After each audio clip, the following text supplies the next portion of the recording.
Well, for sure, I felt a huge difference between the first set and last two, and I'm pretty happy that I got my level of energy up a little bit. And yeah, Aryna made it difficult today for sure, and I felt like she was serving pretty solid. So it was hard to come back in third, but I'm pretty happy that I did. Very good. Just a reminder, there will be no press for Iga tomorrow, so if you have questions, we will take them tonight. Okay? Matt. Hi, Iga. Matt Futterman from the New York Times. You spent like a fair amount of time tonight, whether it was on the sidelines or even on the court at times with your eyes closed in between points. I'm sort of wondering what are you doing when you're doing that, or what's going through your head? Are you visualizing stuff? What is that all about? Honestly, I don't know if it was more than usual, but maybe. For sure, yeah, today for me, you know, I knew I need to be good at like anticipation and actually being ready for the serve and having good, like quick reaction. So yeah, between points, I tried to kind of visualize for sure. And also just, remember the three basic things that I need to focus on before the point. And I don't know, honestly, if my eyes were closed or not, but I tried to do the same stuff as on any other match. Howard? Howard Fendrich with the Associated Press. When it comes to making adjustments during a match, like you did tonight after the first set, and you try to think about how to change things, how to make things better moving forward, could you explain a little bit how that thought process works for you? And also, is that something you think you are much better at than maybe you used to be? For sure, that's basically the reason that I'm able to come back during last season and this season, and yeah, well, earlier I felt like my emotions kind of were taking over, and I was panicking a little bit when I was losing. So for sure, I grew up. I also learned a lot, and the work that we've put with Daria for sure helped. And yeah, right now it's just easier for me to actually logically think what I can change, and I feel like I have more skills to do that than just one type of way to play, So I'm pretty happy that it changed, because I think that's basically the most important thing on the highest level. You good with that? Hi, Iga, congratulations. Nadima Neil from Eurosport.com. Iga, you haven't played Ons too many times to say that it's a whole rivalry, but it's a budding rivalry, and I'm wondering, how do you describe it? What kind of challenges does Ons pose for you, and just your relationship on and off court? Well, I mean, there are a lot of challenges, because she's a really solid player, and she's second in the race right now. And Wimbledon final, she didn't get points for that, but it shows how much progress she has done. So. She has different game style than most of the players. She has a great touch, so all these things mixed up. Yeah, she's just a tough opponent, so that's why probably our matches are always kind of physical and really tight, even though the scores maybe, I don't know what was the score in Rome, but I remember it as a really tight match anyway, because there were a lot of ads, I think. So yeah, she's just a tough opponent, and she fully deserves to be in the final. So I think it's going to be a great battle. Brian? Brian Mahoney from the Associated Press. You obviously gotten to play a bunch of matches now in the big stadium. Wondering, have you gotten used to the noise? Obviously, you have a lot of fans who make a lot of noise, but also there's, airplanes you can hear, and some people say they hear trains on Armstrong. And, have you noticed all that, and does it take a while to get used to? I did, for sure. I didn't know actually if, because you always, when you talk about this stadium, basically players are talking about the noise, and that is totally different than on any other slam. So I didn't know if I would be, so focused to handle it. But actually these two matches proved that that my level of focus is so big that I can do that. So I'm pretty happy about that. But still, I heard it today. But it just, even when I was noticing it, I didn't want to kind of focus on that. I just, let it go, kind of the thought or the noise, and I think that's the best way to handle it. So yeah, but yeah, we can hear it for sure. Court. Courtney Nguyen, WTA. After that second set, 6-1, and seemingly kind of having that momentum getting broken right away and falling behind 2-love, what were you telling yourself that you needed to do through that final set? And it seemed very methodical and very clear within, I don't know, watching you, kind of what you were trying to do. But can you just articulate that? Honestly, I knew I have nothing to lose, basically, and I feel like Aryna served pretty well today, better than on our other matches. So I think just mentally, maybe these 2 games that I lost kind of helped me to get back on ground and realize that I still should have low expectations, even though the second set was pretty dominant.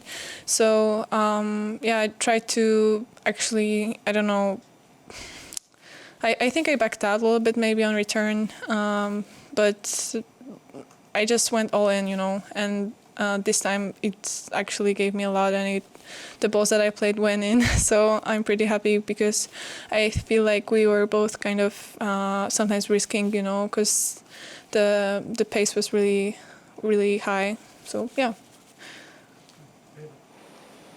Iga, Ava Wilds from the Washington Post. Congratulations. I'm wondering if both throughout the year and throughout this tournament, where you've had to kind of get out of a couple of tricky situations now, you spoke about how the conditions weren't your favorite, and same with the ball and everything. If your level of trust in yourself to kind of overcome all of those things if that's changed at all from maybe the beginning of the major season? That's a really good question. I feel like my level of trust should be for sure higher, but still, yeah, I'm that kind of person who's not yet trusting myself. If I feel like I trust myself for sure on clay and maybe on slower surfaces, and here I try just to accept that maybe sometimes I'm not gonna trust myself, and I still need to prove myself in a couple of matches, maybe against heavy hitters to see how it's gonna go, and maybe come back a couple of more times. But maybe I'm that kind of person who's never gonna trust myself, so I don't care. Actually, it's not like it's something like negative for me. For sure, like having doubts, it's not nice, but I also find it pretty motivating to actually try to get better and try to find new skills to get as close as to this trust as possible. Court, you had a question?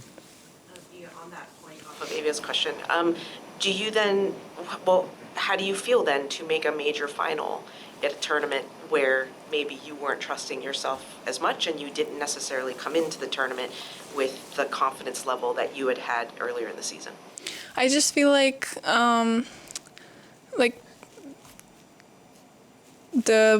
work that I did pays off, and I feel like even though I lost in Toronto and Cincinnati pretty early, you're gonna kind of have your chances, and you have to be ready during that time to actually use them and not be held on after, I don't know, some losses that you had. So I'm pretty happy that on this tournament I just was kind of fresh mentally to actually use the chances. And I'm pretty happy that even though maybe I wasn't feeling 100% perfectly from the beginning of the tournament, I was still able to get better and better and to play a really solid game, because it's the best thing basically. Like on clay, I feel just perfect, So, but for me, actually winning when I'm not feeling perfectly, it's the best kind of, thing and best feeling, and the satisfaction is pretty big, yeah. Take a few more in English. Hi, Iga. Matt Trollope from OzOpen.com. You said to Courtney before that you went all in and you were happy that the shots started going in when you needed them to, and I just wonder how or why did they start going in? What was it about tonight that maybe it is about that trust you were talking about before, but maybe explain that if you can. One more time, maybe it's... About, you said you went all in, yeah, and the shots went in. So why did that happen? I just feel like you have to do that kind of sometimes against Aryna because she's playing she's trying to be really dominant and she's playing really aggressively, and sometimes just maybe pushing her back a little bit is the best thing you can do, because when she's going to be, going forward, it's hard to stop her. So yeah, I need kind of to go all in to change the momentum a little bit in third set. So yeah. Last two in English. Tamani, Reem, then we're done. Here you go. Tamani Kara from The Guardian. A lot of the kind of champions in the past, they often have big comebacks, when they're down in matches, in big tournaments. And in your first two slams, I know you had a lot of tough matches, but you only dropped one set. So I'm wondering just how kind of important is it for you to know that, when you're down 2-4 today, you can come back and have that experience going forward. Yeah, it's a lot. It also gave me a lot after the fourth round, so it kind of gives you a little bit of that trust that we were talking about, that you can handle any situation that is out there. And yeah, maybe some just confidence that next time you know what skill to choose and what solution to have, kind of, So yeah, it's the best experience you can have for next matches for sure. Reem, final question in English. A couple of things. One of them is this tournament was quite unique for everyone because the first week was all about Serena, and in general there's a lot of focus on the Americans and everything. And whereas for you where there's so many eyes on you with heading into the French and the streak and all of these things, and I'm curious, has it felt different for you? And has even week one felt different to week two? Or has that helped? Has that affected your mentality? I'm just curious how it felt. I don't know, honestly. I was actually thinking about that every time I basically watch Serena. I've never been in this situation, like being number one and being in this tournament, so it's hard for me to say. It's hard for me to compare, but maybe a little bit, it took a little bit pressure off me. But for sure, just not playing well before also took some pressure off. So, I mean, it's not like I was aiming to do that, but I'm pretty happy that I converted it in a positive way.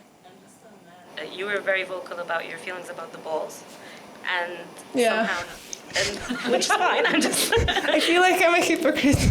No, but now you're in the final, and I'm curious, has that changed your mentality a little bit about what you're capable of, irrespective of conditions, balls, court, everything? Yeah, actually, it did. And in Indian Wells, I had pretty similar situation because it's so dry out there that I had also a hard time controlling the ball. And at the end, I did, and I played some 3-set matches, but still I was the one to win it. So it's something that I needed, that I didn't have when I was younger, to actually be able to sometimes maybe not win ugly, but when you're not feeling 100% on. So it's great actually, because I feel like the best players out there who are able to do that are the biggest champions. So I'm also aiming to find that more and more often. Yeah. All that you said it out loud, that you really hate the balls, and all your opponents knew that you hate them? I don't know. It's not like I still, like it, but I feel like I got used to this different game style and actually being really focused on finishing the shots and everything. So yeah.